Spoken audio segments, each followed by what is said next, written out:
meetings are only as successful as the meeting facilitator. Meetings can quickly fall flat when there is a lack of preparation beforehand, no leading presence during the meeting, or failure to guide the meeting forward as needed. That is why the role of meeting facilitator is so important. Knowing your role can ensure that meetings run smoothly, and the end goal of each meeting held is reached successfully. Your role as a meeting facilitator is to direct meeting participants toward the desired outcomes of the meeting agenda. To do that, you need to master the three main elements of being a successful meeting facilitator: organizing, leading, and guiding. Consider these your building blocks to becoming an excellent meeting facilitator. Let's first take a look at organizing. While it's important to be comfortable guiding discussion in front of a room, there are several steps that need to take place before you step in the meeting room or video call to ensure an effective meeting. For Iowa Corn meetings, many times you collaborate with staff to determine objectives and decide on the meeting platform, either conference call, video conference, or in person. Create an agenda, wrap up the meeting, and provide a recap to the group. Establish realistic goals for the meeting. For example, review and determine need for change in committee baseline budget, or provide recommendations on proposed policy resolutions from Roundtable. Doing this before the meeting will ensure you and the group know what needs to be accomplished before even stepping foot in the meeting. Determine the best platform for the meeting. Is in-person most appropriate? Virtual meetings held by phone and/or video can also be useful, and sometimes are the preferred way to review information such as earnings, briefings, instructions, or kickoffs. They may not be the best platform when in-depth brainstorming or strategic conversations need to take place. When creating the agenda, include your objectives or goals of the meeting. Include all pertinent details of the meeting, such as times, location, or attendees.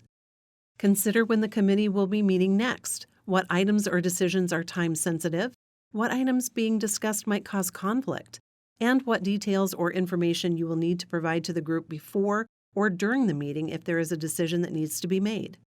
Skillfully wrap up, and after the meeting is adjourned, provide a short summary of what happened at the meeting to attendees. This summary can list any action items and outcomes, and/or important dates and action requests that need follow-up, and by what members. Much of the organizing duty of being a meeting facilitator requires you to do your homework before or after the meeting. Now let's shift to what a meeting facilitator does during the meeting. One of the most important roles is leading. An effective and productive meeting doesn't just happen. If you are charged with facilitating a meeting, it is your role to keep the meeting's discussion focused and moving forward. As the leader, at the beginning of the meeting, review and clarify the objectives or goals. Next, make sure you are engaging everyone in the conversation and encouraging active participation. There are several ways you can do this. Simply ask others' opinions, or ask pointed questions for richer conversation and discussion. Here are some examples. Can you expand on that point? How would you measure success in that instance? By asking questions, you are keeping the conversation productive without dominating the meeting. Keep the following in mind as you are leading the meeting. Make sure you are utilizing and working from the agenda you created. Set ground rules for the meeting session and provide breaks as needed. Listen to others first, before giving your opinion. Create an inclusive environment so others are comfortable speaking up and sharing ideas. And last, adjourn on time. Leading is your main responsibility as meeting facilitator, but it's not always as easy as following the simple steps. Meetings can sometimes head in the wrong direction or off topic entirely. Another important role as the facilitator is guiding the meeting. It is your job to step in and guide the meeting back to the main goals when necessary. Guiding a meeting can be a difficult task, but it is manageable if you understand the main reasons a meeting might get off track.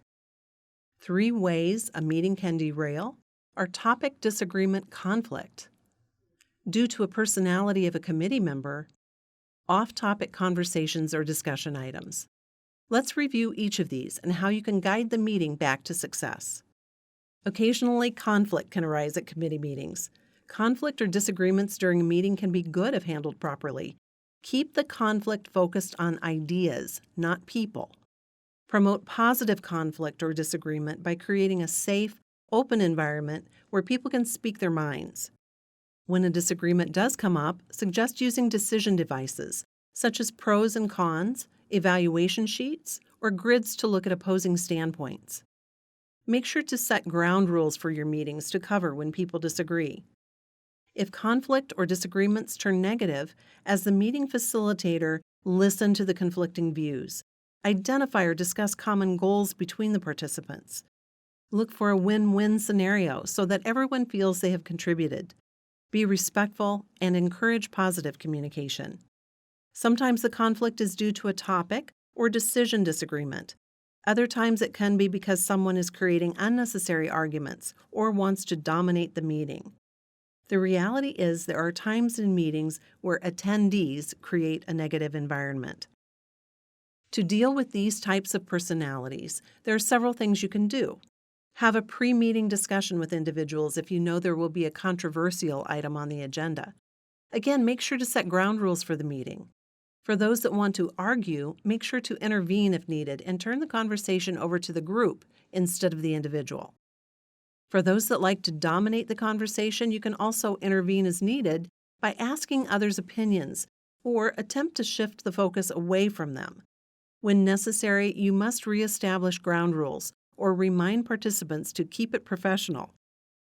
Another distraction in meetings are individuals that have side conversations or bring up other topics that are not on the agenda.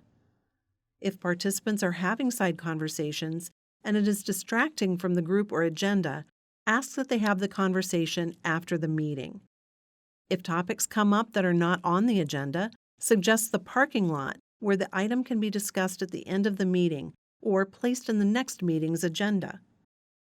Knowing how to handle the three common ways a meeting can derail, disagreements, argumentative or domineering participants, and off-topic items, will prepare you for handling these situations so that you can guide meetings successfully. You now have a refreshed view of your role as a meeting facilitator. Do you recall the three building blocks to excellent meeting facilitation? Organize, lead, and guide. Organize your objectives and agenda and recap the meeting. Lead to create structure and encourage participation that keeps the meeting moving forward. How do you encourage active participation? Remember to ask for others' opinions and listen attentively before offering your own. You may need to ask pointed questions like, "Can you expand on that?" Guide if and when your meeting gets off track. Manage disagreements, deal with difficult personalities, or handle off-topic conversations appropriately. What are the skills to rely on in these situations? Here are three. Establish and follow meeting ground rules. Intervene as needed. And parking lot items for later discussion. By following these guidelines, you'll ensure your meetings are a success and you'll accomplish your goals.